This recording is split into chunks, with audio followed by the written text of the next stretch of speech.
montaña y que habitara en las alturas, porque estaba llena del Espíritu Santo, que esto equivaldría a ser la llena de gracia.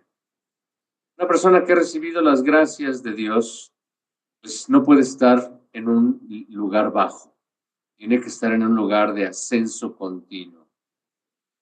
Por tanto, llegó a una ciudad de Judá, a la casa de Zacarías, y saludó a Isabel.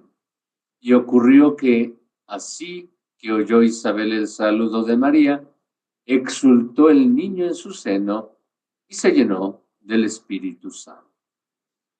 Cualquier comunicación espiritual, y me refiero incluso a cualquier pensamiento bien pensado, bien intencionado, te sorprende, te anima, te levanta, te eleva. Cuando te dan una buena palabrita, un buen consejo, pues dices, ya, mi alma descansa y me siento fuerte. Imagínense que todos los días estemos inspirados por la palabra de Cristo, pues eso nos hace exultar, levantarnos. Y por eso el que se acostumbra a tener el Espíritu Santo se va plenificando. Y esa plenitud se llama santidad. Por eso llamamos a María Santa María, Madre de Dios. Por eso la llamamos llena de gracia, porque ella nunca renunció a ejercitarse en el Espíritu. Número 3. Por consiguiente, no hay duda de que Isabel, quien en ese momento también fue llena del Espíritu Santo, se llenó a causa de su hijo. En efecto, no fue la madre la primera que mereció el Espíritu Santo, sino que una vez que Juan, aún encerrado en el seno de su madre, recibió el Espíritu Santo, entonces, tras la santificación del Hijo, ella fue llena del Espíritu Santo. Fíjense, este es un dato que incluso tenemos que afinar en nuestra comprensión del tema de la Inmaculada Concepción. Está definido que María fue preservada de todo pecado desde su nacimiento. Y Dios no puede hacer excepciones fuera de la naturaleza. María, pues también siendo una mujer inteligente y libre, podía también optar por cualquier rasgo que se apartara de la voluntad de Dios. El mismo Señor Jesús pudo haberse apartado de la voluntad del Padre, pero Él fue fiel, porque Él era el que nació sin pecado.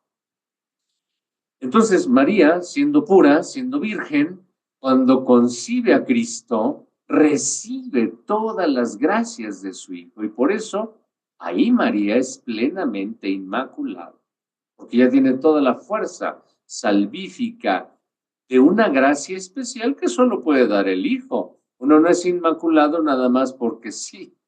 No, María también tenía que recibir todas las virtudes del Hijo para ser plenamente inmaculada. Y esto mismo se está aplicando a la madre del Bautista. Ella no era la del mérito, fue el Bautista quien fue ungido, quien fue llamado, quien exultó pleno de gozo, y esas mismas gracias se las comunica a su madre y también las santifica. Esto podrás creerlo si tienes en cuenta que con el Salvador ocurre también algo similar. Se lee, así lo encontramos en algunos manuscritos, que Santa María profetizó, aunque no ignoramos que, según otros códices, estas palabras las pronunció Isabel. Aquí hay un tema muy bonito. Orígenes, como muchos otros padres de la Iglesia, consideran que el diálogo entre Isabel y María es un diálogo entre mujeres sabias. Por lo tanto, hay un diálogo profético. Son profetisas del Nuevo Testamento, porque entre ellas hay una comprensión del misterio, de lo que está pasando, no solamente en sus vidas, sino en toda la historia de las promesas de Israel. Y ellas están reflexionando y entonces las palabras que se comunican es un don profético. Ahora hay que entender que la profecía significa el comunicar algo de parte de alguien. Y aquí lo que ellas están haciendo es comunicar la palabra del verbo entre entre las criaturas que llevan en su seno y en la comprensión que ambas están teniendo. Y eso lo vemos muy reflejado, pues, en el rezo del Ave María, cuando Isabel le dice, bendita tú entre las mujeres, bendito el fruto de tu vientre. Fíjense, ahí le está profetizando, bendito el fruto de tu vientre. ¿Mm? ¿Quién soy yo para que la madre de mi Señor venga a verme? Fíjense ahí ya, incluso ella está declarando el dogma de la maternidad divina. Y bueno, pues miren, son elementos de revelación que a lo mejor a veces no captamos porque pues ya se nos ha hecho una recitación mecánica, familiar, repetitiva, y entonces pues a lo mejor no lo profundizamos, pero son palabras proféticas. Por eso, al final, María también profetiza su propio cántico cuando recita el Magnificat. Mi alma glorifica al Señor, mi espíritu se goza en Dios mi Salvador, porque ha mirado la humillación de su esclava. María capta que Dios está haciendo en ella maravillas. Por consiguiente, María fue llena del Espíritu Santo en el instante que comenzó a tener al Salvador en su seno. Porque en cuanto recibió el Espíritu Santo, creador del cuerpo del Señor, y el Hijo de Dios comenzó a existir en su seno, también ella se llenó del Espíritu Santo. Fíjense, no solamente el Espíritu Santo es el autor, podríamos decir, generativo del hombre Jesucristo en el seno de María. No es solamente la operación de engendrar, sino que deja ahí también su huella. Es decir, las virtudes de María se ven coronadas por una fuerza especial. Y claro, pues María que va a ser la madre del Señor y que necesita educarlo, dirigirlo, y sobre todo estimularlo en la fe como cualquier madre, necesita todavía esa fuerza del Espíritu Santo porque pues, es la madre del Salvador, nada más y nada menos. No podía ser una mujer común y corriente. Y aquí voy a abrir un paréntesis histórico y quisiera tirar un mito. Por ejemplo, miren, hay muchos hermanos que hablan de Santa Mónica, madre de San Agustín, y en la historia se dice que ella lloró y lloró y lloró y lloró y fuertes lágrimas para que se convirtiera San Agustín. Yo no estoy negando que una madre puede tener ese tipo de reacciones. Y tampoco voy a negar que Mónica no haya rezado por su hijo, por supuesto. Yo creo que muchas mamás cuando ven a un hijo, pues entran en preocupación y le piden a Dios por él. Pero la pregunta es, la madre de uno de los grandes genios de la humanidad tenía que ser una mujer llorosa, blandengue, sufrida, temerosa, desesperada.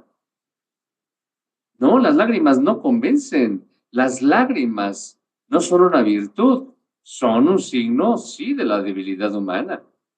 Pero no, ya estudiando más de cerca a Mónica, uno se da cuenta que fue una mujer firme, una mujer que llevó a su hijo a la fe, que lo buscó, que lo llevó a dialogar con el obispo de Milán y que le puso el ultimátum, o te conviertes o te conviertes.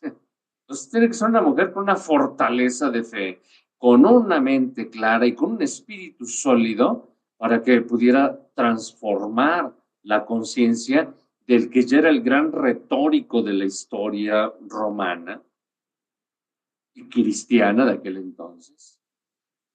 Entonces, que nos vayamos quitando la imagen de algunas leyendas que son piadosas, que nos sirven para ilustrar un poco la fe, pero Mónica no era así. Mónica también era una mujer de mucho espíritu, de mucha inteligencia de la fe. Cierro el paréntesis. Bueno, esto para decir que María necesitaba tener también cualidades supraespirituales, sobrenaturales. Número 4. Así pues, exultó el niño en el seno de Isabel y se llenó del Espíritu Santo y clamó con fuerte voz: bendita tú entre las mujeres. Fíjense aquí también entonces está lo que les decía, la acción profética de Isabel y de estas mujeres que entran en diálogo. Para que los fieles sencillos no sean engañados, debemos en este punto rebatir las objeciones que suelen aducir los herejes. Ciertamente uno de ellos, no sé quién, ha llevado su locura hasta el punto de asegurar que el Salvador renegó de María porque ésta tras su nacimiento se unió a José. Bueno, miren, aquí están todas aquellas versiones de los evangelios apócrifos donde pintan a la Sagrada Familia pues como una familia convencional, y del hijo rebelde y del señor celoso. Hay una homilía de un santo obispo, Germán de Constantinopla, que hace una telenovela de la relación de la duda celosa de José con María. De veras, uno está leyendo y dice, a ver a qué horas le insulta. Pero son versiones que pues rayan más bien en narraciones populares, muy humanizantes, pero que no nos llevan realmente a una construcción espiritual y mucho menos teológica. Esto dicho, y por el mismo que lo ha dicho, sabrá lo que ha afirmado y por qué lo ha hecho. Miren, el mismo Orígenes nos narra en un pasaje muy difícil, en un libro suyo que se llama Contra Celso, que María había sido una chica que fue violentada por un soldado romano y que pues quedó preñada de él, y que José, estando prometido con María, pues para no deshonrarla, la repudió en secreto, pero no quiso hacer nada por temor a que los soldados romanos tomaran represalias sobre el pueblo de Nazaret. Y por eso mejor se quedaron callados. Si nosotros nos vamos a analizar de una manera realista el suceso, pues no estamos muy lejos de unas realidades así, porque esto ha sucedido en toda la vida. En comparación con el hecho milagroso, asombroso y sobrenatural del nacimiento del niño Jesús, claro, estas dos versiones chocan. Pero precisamente Orígenes dice, no, así no debió pasar. Primero porque si ya nuestro Señor Jesucristo nos trajo un mensaje puro, verdadero y santo, Él no pudo haber sido generado por una relación inconveniente. Por lo tanto, tenemos que quitarnos toda duda. Porque miren, aquí incluso Orígenes está diciendo, Jesús tenía la duda de por qué María, tras su nacimiento, pudo haber tenido una vida normal con su esposo. Fíjense, queda el prurito, ¿no? De que a lo mejor lo más importante es guardar el honor, el pudor y la honra de una santidad inflada. No. Orígenes quiere ver con mucho realismo que lo que estamos teniendo en mente es una más alta expectativa que no tienen los herejes. Por eso continúa. Por tanto, si alguna vez los herejes os dirigen tales objeciones, respondedles y decidles: sin duda estaba Isabel llena del Espíritu Santo cuando dijo, bendita tú entre las mujeres. Si María es proclamada bendita por el Espíritu Santo, ¿cómo es posible que el Salvador haya renegado de ella? Miren, a veces al hombre le es muy difícil entender la santidad. Y yo por eso hago mucho énfasis en que debemos acostumbrarnos más a estos lenguajes de santidad. Podemos tener nuestros defectos, nuestros errores, pero Dios nos hizo santos para Él. Y aunque tengamos de repente recaídas, bueno, pues en nosotros existe la fuerza del Espíritu Santo que nos permite hacer el bien.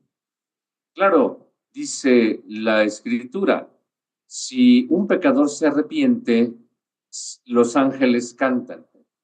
Si un justo peca, no hay nadie que lo levante. Pero para eso está el perdón de Dios y el Espíritu Santo restaurador de todo. Y por eso los herejes no se dan cuenta que a veces están más de frente nuestros conceptos humanos que nos impiden la santidad, nuestras dudas, nuestros recelos, nuestras críticas. Pero hay que creerle más al Espíritu Santo, porque el Espíritu hace más por nosotros si nos dejamos, si lo tenemos claro.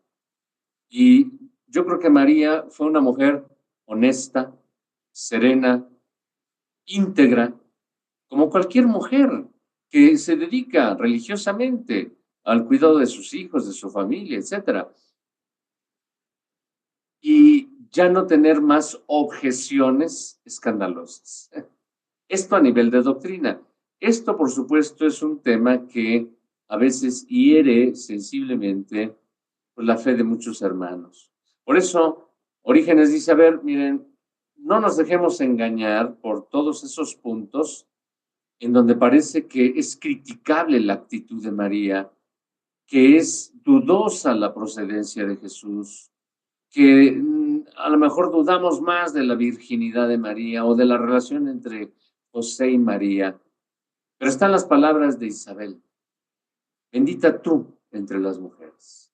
Tú eres bendita. En ti está el Espíritu Santo. Por lo tanto, el mismo Jesús no podía, criticar a su propia madre. Número 5. Bendita tú entre las mujeres y bendito el fruto de tu vientre. ¿De dónde me ocurre que la madre de mi Señor venga a verme? Venga a mí. Esta exclamación, ¿de dónde me ocurre esto? No la pronuncia por ignorancia o como si ella, que estaba toda llena del Espíritu Santo, no supiera que la madre de su Señor venía a ella en cumplimiento de la voluntad de Dios. Al contrario, lo dice en este sentido.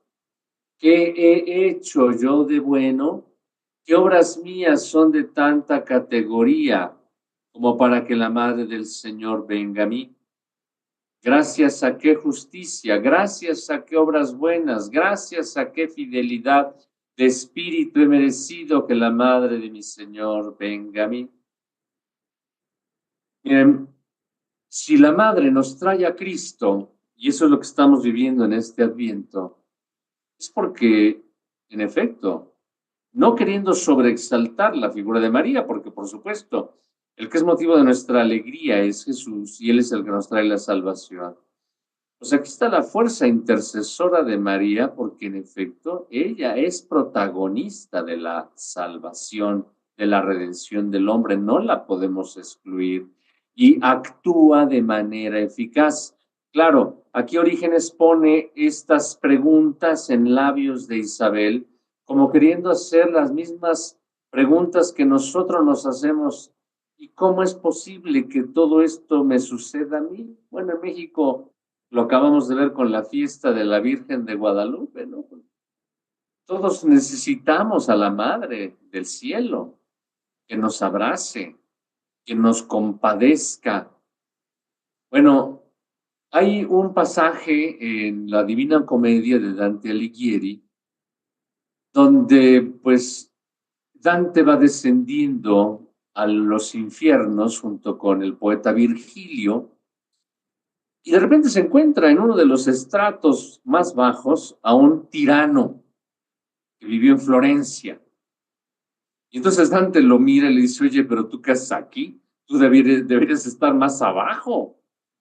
Y aquel tirano le dice, es que tuve miedo de que fui un hombre malo, tuve miedo de mi condenación. Entonces en ese momento invoqué a la Madonna, a la Madre de mi Señor, a la Madre de Dios, y gracias a su benevolencia estoy aquí. Fíjense, ese mismo sentimiento lo tienen todos los hombres. El que a lo mejor no lo merecemos, pero la Madre está ahí y viene a nosotros también. Por eso podemos considerar que también la Virgen María es Madre del Adviento, que nos trae a Cristo y nos trae al Espíritu Santo que nos consuela y nos visita, para que también nosotros comencemos ese camino de ascenso. He aquí que en cuanto sonó la voz de tu salud en mis oídos, exultó de gozo el niño en mi seno. Santa era el alma de San Juan, y aun estando encerrada en el vientre de su madre, y por venir a este mundo, conocía a aquel a quien Israel ignoraba. Por eso exultó, y no simplemente exultó, sino de gozo, porque había sentido que su Señor había llegado para santificar a su siervo aún antes de que saliera del vientre de su madre. Aquí hay un tema interesante. Los primeros reconocieron al Salvador fueron su madre y Juan el Bautista. Por eso Juan el Bautista se convierte en su precursor. Incluso Isabel no lo conoce. Ella no escucha la voz de Jesús que llega a su seno y que lo escucha Juan el Bautista. Ella percibe la exultación del Hijo, pero es Juan el que conoce a Jesús. Y solamente con Jesús está en paz. Por ahí alguna vez vi una película muy interesante de la vida de Cristo. No recuerdo bien cuál es, no la he podido ubicar, pero me recuerdo muy bien una escena en donde Juan está encarcelado, está a punto de ser ejecutado. Y él es un hombre casi salvaje. Los soldados lo quieren apresar, lo quieren dominar, pero él no se deja. Y los avienta con una fuerza descomunal. Pero se oye un murmullo en la calle, él está en una mazmorra, se alcanza a asomar entre los barrotillos de esa mazmorra y el cineasta hace pasar una sombra sobre el rostro del Bautista. Y aquel cierra los ojos, se pone en posición fetal, se sienta y ya sabe que concluyó su misión. Es decapitado con la paz de Cristo, es decir, habiendo recibido la paz de Cristo. Fíjense, aquel que conoció a Jesús, al Salvador en el seno de su madre, ahora él vuelve a esa posición fetal donde se deja impregnar de la sombra del Altísimo para concluir su misión, que él ya estaba santificado, porque recordó que él conoció al Mesías que no conoció ni reconocería el pueblo de Israel, y por eso le llena y le satisface y le plenifica el alma. Eso es lo que tenemos que vivir en el Adviento, esa plenitud con la que hemos de captar a Cristo. Ojalá que me suceda a mí, que los infieles me llamen estúpido porque presto fe a tales historias. Fíjense cómo aquí Orígenes juega también con su propia reflexión y dice, ojalá que eso también me pasara a mí. La verdad de este suceso en sí muestra que yo no he prestado fe a una ilusión, sino a la sabiduría, dado que precisamente esto que ellos califican de necedad se convierte para mí en oportunidad de salvación. Por eso decía yo, miren, pudo haber muchas críticas en torno al nacimiento del Señor, y muchos lo consideraron ilusión y fantasía, fábulas. Incluso aquel filósofo que criticó el nacimiento del Señor decían que eran fábulas de mujeres sin qué hacer. Pero por eso después Orígenes dice, no, para mí es sabiduría, aunque otros lo consideren necedad. Y recordemos que San Pablo también había dicho eso. La cruz es necedad para mí, perdón, para los judíos, pero es sabiduría para mí. 6. La doctrina del Salvador no se habría extendido por todo el mundo si su nacimiento no hubiera sido una bendición del cielo, si no hubiera tenido algo de divino y que excede a la naturaleza humana. Si hubiera sido solo un hombre en el seno de María y no el Hijo de Dios, ¿cómo se podría haber curado, tanto en aquel tiempo como ahora, múltiples enfermedades, no solo del cuerpo, sino del alma? Fíjense aquí Orígenes dice, pues, todo esto es una cuestión sobrenatural y hay que creerla porque en efecto sucedió y sucede por la doctrina del Salvador. ¿Quién de nosotros que ahora por la misericordia divina tenemos el don de la inteligencia y conocemos a Dios, no fue antes un insensato? ¿Quién de nosotros que ahora tenemos la justicia y la seguimos por Jesucristo creía antes en la justicia? ¿Quién de nosotros que ahora por la venida del Salvador no vacilamos ni nos turbamos, sino que estamos firmes en el camino? Es decir, en aquel que dice, yo soy el camino, ¿no era antes un vagabundo errante? Por María nos vino Cristo, nos vino el camino, la verdad y la vida. Nos vino la justicia, la verdad y la salvación. Recopilando todo lo que está escrito sobre él, podemos contemplar que se cuentan cosas divinas, dignas de admiración, que su nacimiento, su desarrollo, sus milagros, su pasión y resurrección no solo sucedieron en aquel tiempo, sino que también actúan ahora en nosotros. A vosotros, catecúmenos, ¿quién nos ha convocado en la iglesia? ¿Quién nos impulsó a dejar vuestras casas para acudir a esta reunión? Porque no somos nosotros quienes hemos recorrido uno por uno vuestros hogares, sino que el Padre Omnipotente, con una fuerza invisible, suscita en el corazón este celo a quienes considera dignos. Fíjense, aquí están las exhortaciones catequísticas de Orígenes a los que se están preparando al bautismo. Y ahí recuerda un poco lo que decía Pablo, a los que Dios predestinó, los eligió y los llamó para que vivieran una vida santa.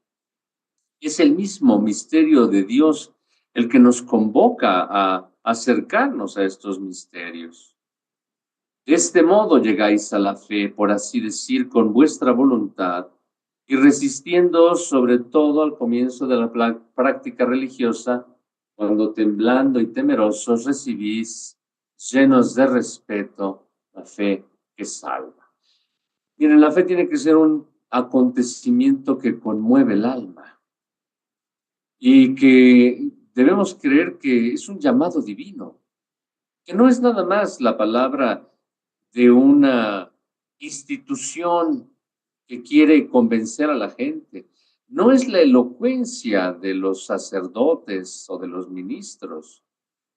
Es una fuerza interior que nos complementa para entender el destino trascendente a través de la fe. Y por eso creemos en la Navidad, y por eso nos da mucho gusto la presencia de Jesús, no en la Navidad superficial, comercial y de colores, no, sino que la presencia real de Cristo es la que une a las almas en esta esperanza de la vida eterna. Y concluimos esta homilía, fíjense, la hemos leído toda completa, porque es una exhortación breve, pero que encierra muy concretamente un tema mariano que tiene que ver precisamente con la fuerza del Espíritu Santo que le ha dado sentido a la encarnación y a la celebración del nacimiento de Cristo. Os ruego, catecúmenos, que no os echéis atrás, que ninguno de vosotros tenga miedo y se espante. Por el contrario, seguid al Señor que va de camino. Él os lleva a la salvación. Él os reúne ahora ciertamente en esta iglesia terrena, pero si dais frutos dignos, os conduce a la iglesia de los primeros, cuyos nombres están escritos en los cielos. Aquí Orígenes hace énfasis en que aparte de que recibe la doctrina, tiene que haber un cambio positivo en las personas. Dichosa la que ha creído y dichoso el que cree, porque se cumplirá lo que ha sido dicho por el Señor. A este propósito, María ensalza la grandeza del Señor Jesús. Su alma ensalza al Señor, su espíritu alaba a Dios. ¿Cómo hay que interpretar estas palabras?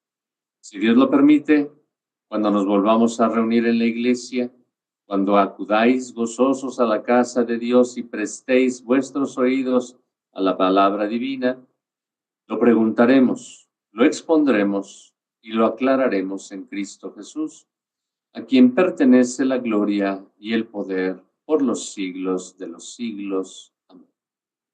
Bueno, aquí tenemos un colofón didáctico de parte de Orígenes. Dice, bueno, miren, catecúmenos, yo les acabo de exponer algo muy simple, algo esencial y necesario para su formación, para sus expectativas de fe.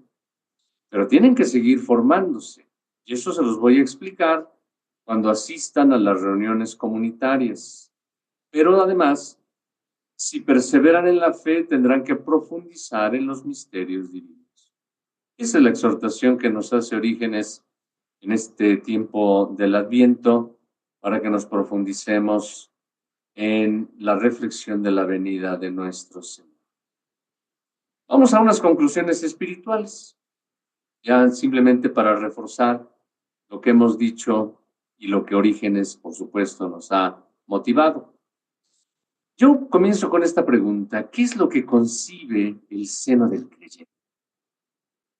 Así como María e Isabel concibieron, una en su juventud y la otra en la vejez, la esperanza de Israel, y María concibió a Cristo y la otra concibió a un profeta, el cristiano también tiene que concebir a Jesús en su seno del espíritu y del alma.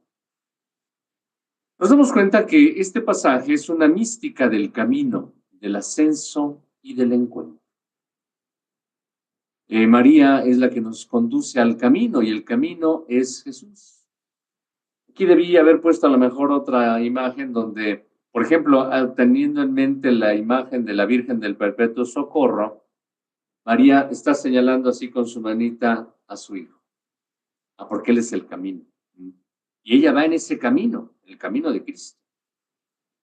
Y es un camino de ascenso, va a la montaña, y la montaña es comprender el misterio de Dios. Y del encuentro, no se queda ella con esa experiencia, la comparte con su prima Isabel. Más adelante la va a compartir con aquellos novios o esposos de las bodas de Caná. Más adelante va a ser la compañera de fe de los apóstoles.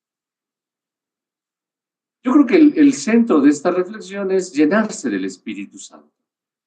Tanto María como Isabel se llenaron y eso las plenificó para dar a luz a sus respectivos hijos, y en el caso de la Virgen María, para dar a luz al Salvador del mundo. Y en el Adviento estamos invitados a plenificarnos también del Espíritu de Dios. También algo que se destacó es este diálogo profético de María e Isabel, que comparten la plenitud de su alegría. Y eso lo vemos reflejado en el rezo del Ave María. Y de hecho, pues por eso este canto es un canto netamente de Navidad también, ¿verdad? Y María es portadora de una gracia salvadora en su vientre bendito. Bueno, pues miren, las obras de los hombres siempre tienen que ser obras benditas, que salen del seno, salen de uno. Recordando, por ejemplo, aquel pasaje de la hemorroísa, que no podía sacar nada de su seno porque no podía retener ninguna criatura que fuera a dársele vida, porque tenía una hemorragia. Bueno, pues nosotros, ojalá y que tengamos la integridad de un seno saludable, pleno, lleno de las expectativas de Dios. Bueno, pues estamos en esta expectativa donde le decimos al Señor: ven, Señor Jesús, no tardes. Bien, y como en las sesiones anteriores, quiero concluir con esta oración ahora titulada a la Virgen de la Gracia. También se la tomo al Padre Julián López Amosurrutia, decano de la Facultad de Teología de la Universidad Pontificia, canónigo de Catedral Metropolitana de la Ciudad de México, y nos ha compartido esta inspiradísima oración que también resume todo lo que hemos visto el día de hoy. Me permito leerla en sentido orante. Llena de gracia, La mirada de tu Dios se complace en ti. También nuestros ojos contemplan la belleza incomparable de tu rostro y nuestra voz te proclama, bendita entre las mujeres. Dichosa tú que llevaste en el seno y diste tu carne al Verbo de Dios. Dichosa tú que fuiste digna de concentrar la cercanía de Dios, haciéndote el medio purísimo de la encarnación. Dichosa tú que escuchaste la palabra y dócil, hospedaste en tu vientre tibio a quien cobijaba el Padre en su amor. Sobre ti se posó la plenitud de Dios, la sombra del Altísimo te cubrió con su manto, y diste un corazón humano a la voz del Señor. El Dios del cerca y del junto, la incomparable presencia hizo de ti arca de la alianza, trono de la sabiduría, escala de Jacob. La gracia que salva al mundo nos la dio tu consagración. Hoy somos hijos del Padre y ciudadanos del reino de Dios. En este camino de Adviento, Madre de la Divina Gracia, te suplicamos nos lleves al pesebre de Belén. A los pies de tu niño, acepta esta ofrenda y danos aliento. Señora, que nos mantenga despiertos, velando en oración. Las puertas están abiertas y nuestro techo seguro. Aquí está nuestra pobre casa. Que tu sagrada familia encuentre en ella su hogar. Amén. Bueno, pues podemos seguir orando que el Señor venga, siempre amparados con la gracia de la cercanía de la Virgen María. Yo quiero agradecerles su atención y les anuncio y les invito a participar de las próximas catequesis de Cuaresma y Pascua. Falta todavía un tiempo, ya hacia el mes de marzo, el día 5 de marzo será miércoles de ceniza en el año 2025. Ya después me permitiré enviarles la programación de las catequesis bautismales de San Juan Crisóstomo para la Cuaresma y las catequesis mistagógicas de San Ambrosio de Milán para la Pascua. Fíjense, a veces decimos, ay, acabó la Cuaresma, ya, aleluya, aleluya, ya vivimos la Pascua, y nos olvidamos del tema más importante de nuestra fe. Por eso, los catecúmenos, cuando terminaban su formación y se bautizaban, continuaban en formación, y a eso se le llamaba la confirmación. Bueno, pues que nos confirmemos en la fe. Entonces les invito a que sigamos todo el plan. Hemos empezado con el Adviento, continuaremos con la Cuaresma y terminaremos con la mistagogia en Pascua. Bueno, pues sin más, yo quiero agradecerles el favor de su atención, esperando que estas catequesis hayan acompañado su preparación hacia la Navidad, que se llenen de una santa alegría y que compartan su encuentro con Jesús en esta Navidad con sus seres queridos. Que Dios los bendiga, que nos mantenga el Señor unidos en la fe, en la esperanza y en el amor. Muchas gracias.